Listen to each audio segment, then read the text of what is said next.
Why on earth are there so many menu management tools here inside of Toast, and don't they all just do the same thing? Well, no, they don't.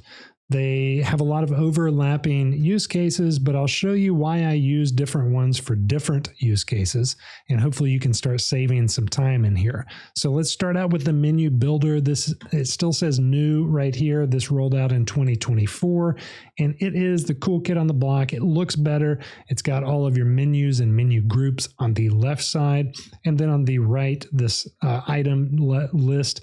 It will show you all of the different items in this menu group. You can click into each one of these and it will display this nicer formatted item detail page. You can change everything in here just like you can in the other one, but I got to be honest with you, the only reason that I come in here for anything is if I want to change the description right here quickly, or the name, or the POS color, because these things are at the very top, and as we'll see in the old menu, they're further down. But I usually use the old menu for most things still. I haven't found this to be a time saver, and I'm all about saving time when I'm using these menu management tools. I don't want to spend all day inside of Toast, okay? So let's go to the Edit Menus option. This used to be the only Edit Menu option that there was. Takes you to a very boring plain list of your menus. You click in here, it takes you to a very boring plain list of all of the details of this menu, and then you click into this menu group and it takes you to a very boring, not as nice on the eyes structure for all of the items in this menu group. But I use this almost all the time because it's just more easy to navigate. Particularly, I can come down here and click Edit under the items, and I can duplicate. I can copy these items. A lot of our drinks, we will create exact copies and then edit the details when we're rolling out new drink items. I find this to be handy, and you cannot do that in the new menu builder. When we click into an item, we're taken to another item detail page. This is now called their advanced item detail page, and it even says up here, we've got a new item page. And here it is. It takes you to that other one that we were at just a second ago that, hey, it looks better, but down here at the bottom, it says access additional settings, including item tags and advanced pricing setups. And that takes us back here. So here is where we have absolutely everything about the item that we can edit. I don't like being limited, even if it does look better. I use the edit menus for almost everything when I'm editing or adding new items.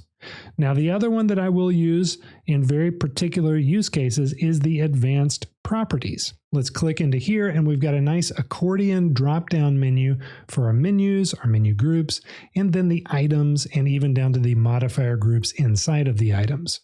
The reason, and perhaps the only real big reason that I use this, is to come over here and toggle on this visible to column.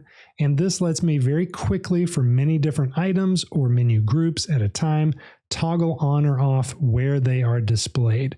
So is this just an in-store item, or is this an online order item also? And I can save and publish quite easily from this advanced menu page just for that. I mean, you can toggle off all sorts of stuff: descriptions, kitchen name, POS name, the number. All these things are available here. I simply find that I don't use this for anything except, almost anything except for this visible to, toggling things on and off for online ordering. Okay, one last thing. Let's go back to the menu page. Let's see, where are we? The other thing I will point out, this is actually two more things. The item database. Hey, check out the description below for any links for the code that we used in this spreadsheet. And I've got a free weekly newsletter that I run and write for you every week to help you get good at spreadsheets, coding, productivity tools, software, stuff like this. It's really fun and it'll be useful for you. Sign up for that for free below. Back to the video. Now this has everything in it. You can even show archived and show modifiers, menu groups, menus, items. We can search for everything in here. King Cake Latte, that's rolling out in January. There's the item. We can click this plus button. It'll show you where we're actually using it or where we're not using it, as the case might be. And then if we click into this, it takes us to that detailed item page. Okay, I use this a lot to search for items that have been archived or that have just been deleted from a menu so that I can not duplicate them if they're already in the Toast system. I can find them here and then plug them back in where they need to go.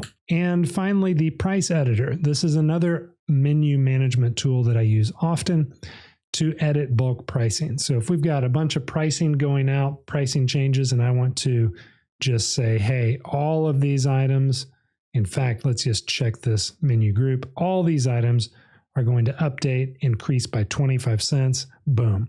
I can come in here and edit that in bulk. Now, this is not the most user-friendly interface.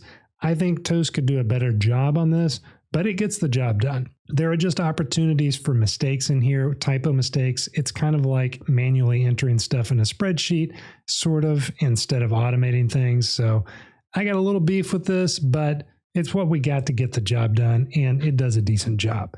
If you like this video, you'll like this playlist where I've got a bunch of other Toast tutorials. Hope you find it useful. I'll see you over there in a minute. Have a good one.